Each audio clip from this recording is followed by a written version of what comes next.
Avez-vous déjà eu une de ces impressions que quelque chose n'était pas normal? Pas dans la journée, non, mais en pleine nuit. Je parlais de ce soudain sentiment d'effroi sorti de nulle part qui vous ordonne de vous réveiller. C'est drôle. On dirait presque tout ce qui se cache dans l'ombre est perçu par notre cerveau endormi. J'ai vécu ça récemment. Ça m'a réveillé à 3 heures du matin précisément. Normalement, quand ça arrive, vous restez immobile dans votre lit, en faisant semblant de dormir jusqu'à ce que ça passe. Ou si vous êtes d'une humeur aventureuse, vous vous levez pour inspecter la maison et vous retournez vous coucher, quand vous ne trouvez rien, sans pousser trop loin. C'est ce que j'aurais dû faire. Je n'aurais pas dû me réveiller. J'aurais dû choisir la première solution. Cette nuit-là, je me suis soudainement redressée. Pendant un long moment, je suis restée là, fixant le noir de ma maison avant de réaliser que j'étais réveillée. Puis la peur est venue. Ce sentiment d'étouffement qui vous serre lentement la poitrine et se dirige vers votre gorge. J'étais seule chez moi, les yeux grands ouverts et apeurés sans raison. Je n'entendais ni les bruits d'un éventuel cambriolage, ni même les sons fantomatiques d'un tuyau qui fuit. Je n'avais aucune raison d'être paniquée. Et pourtant, je l'étais. Sans plus y réfléchir, je me suis levée et je me suis dirigée vers la fenêtre. À vrai dire, je ne sais même pas pourquoi. J'ai tiré le rideau juste assez pour jeter un coup d'œil dans mon jardin éclairé par la lune. Je n'aurais pas dû me réveiller. Dehors, rôdant autour du jardin, il y avait un clown. Un clown avec la panoplie complète. Des manches bouffantes, un col à volant, un pantalon large et de grandes chaussures souples. Son visage peint de blanc était même surmonté d'un gros nez en caoutchouc rouge. C'était sans aucun doute la dernière chose que je voulais voir à 3 heures du matin. Il dansait dans un silence complet, faisant des pas que seul un fou ou un enfant pouvait comprendre. Ses manières joueuses étaient obsédantes. Je les regardais avec une fascination morbide faire des tours dans le jardin, faisant de mon mieux pour ignorer la boule grossissant dans ma gorge.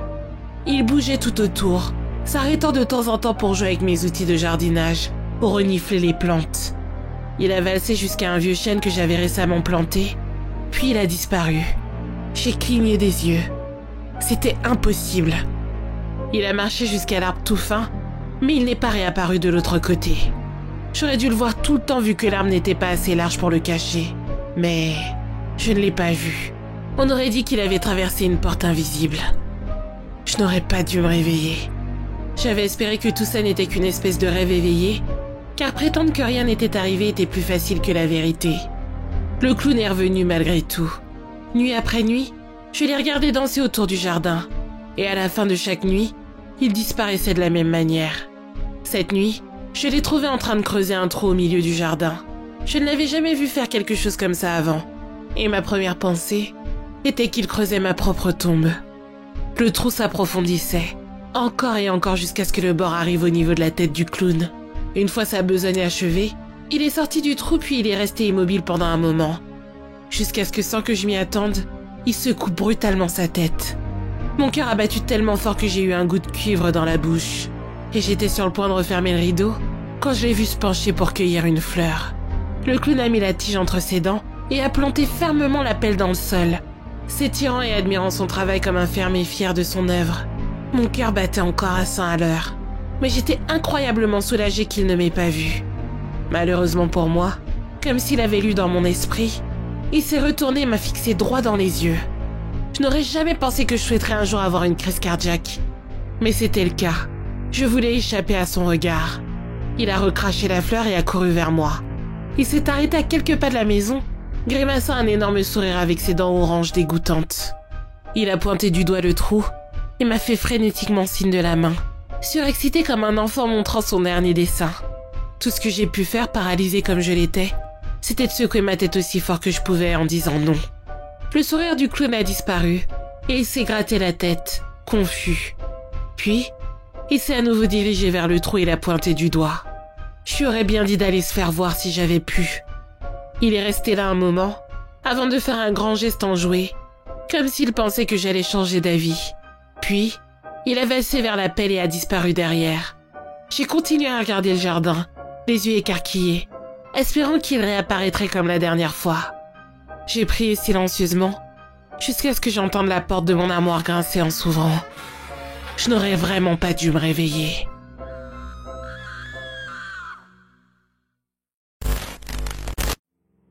Un conseil, n'ouvrez surtout pas cette porte. Alors, évidemment qu'une fois que l'idée était plantée là, elle ne m'a plus quitté. Quand mon tout nouveau propriétaire m'avait fait visiter la maison que je venais de louer, les instructions étaient simples, presque austères. Faites attention au chauffe-eau, de 203 pour le local à poubelle, etc. Mais il y avait cette instruction abstraite qui avait conclu notre visite de la cave. Un conseil, n'ouvrez surtout pas cette porte. C'était presque trop facile. Je me voyais déjà dans tous les journaux de la ville. Un homme se fait étriper dans sa cave, après la découverte du repère d'un tueur en série. Bon, la formulation pouvait bien changer, mais l'idée était toujours là.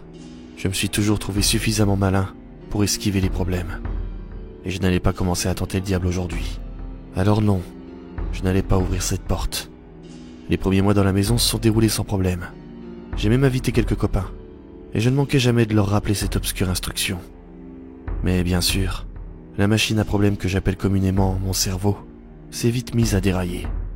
Évidemment que j'allais ouvrir cette fichue porte. C'était une question de jours, d'heures, avant que je ne craque. Bordel. Je n'ai jamais été très religieux, ou même croyant d'ailleurs. Je ne crois pas aux fantômes, ni au paranormal. Alors, qu'est-ce qui pouvait bien se cacher derrière cette porte, qui pourrait me faire si peur? Après un long moment à résister à ma propre tentation, j'ai fini par y aller. Et dans ma tête, la même phrase résonnait.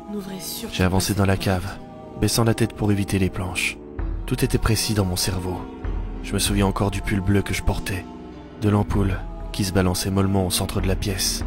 Chaque détail est imprimé dans ma mémoire. J'étais enfin arrivé devant cette satanée porte. Je suis resté figé de bonnes minutes, à me demander si j'allais réellement réussir à l'ouvrir, si je devais oser. Puis, la porte s'est ouverte devant moi, sans même que je ne la touche. Je suis resté bouche bée, figé. Devant moi, se tenait un homme qui semblait aussi peu à l'aise que moi. Derrière lui, une cave, identique à la mienne, mais inversée, comme dans un miroir. L'homme qui venait d'ouvrir m'était presque identique. Un sosie presque parfait en fait, si ce n'était que quelques éléments. Ses yeux n'étaient pas de la bonne couleur, et son pull était gris, pas bleu. Je fixais ce double, sans trop y croire. Nous nous sommes regardés longuement, et il a fini par parler. Bordel, je m'étais toujours demandé ce qu'il y avait derrière cette porte. Puis, on a tous les deux refermé la porte rapidement. Depuis, je me demande si ce que j'ai vécu était réel ou non. Et bien sûr, je suis toujours tenté de la réouvrir. Mais cette fois-ci, je ne compte pas désobéir à l'ordre de l'agent immobilier qui résonne encore dans ma tête. Un conseil, n'ouvrez surtout pas cette porte.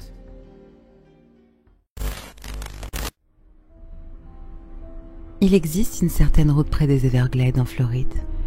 Si vous l'empruntez seul sous la pluie, de jour comme de nuit, vous aurez soudainement le sentiment très réel d'être complètement perdu. Votre radio aura des interférences, vos CD sauteront et vos cassettes joueront de manière plus lente qu'à la normale.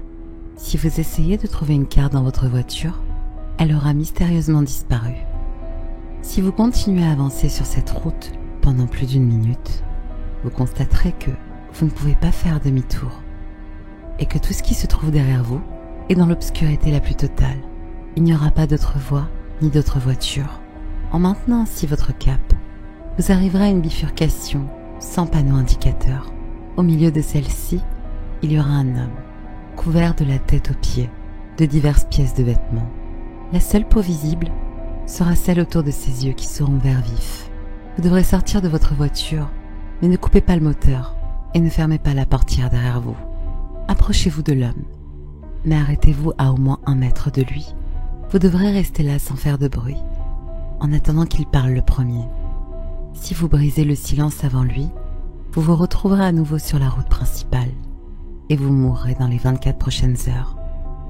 S'il s'exprime, il vous demandera ce dont vous avez besoin.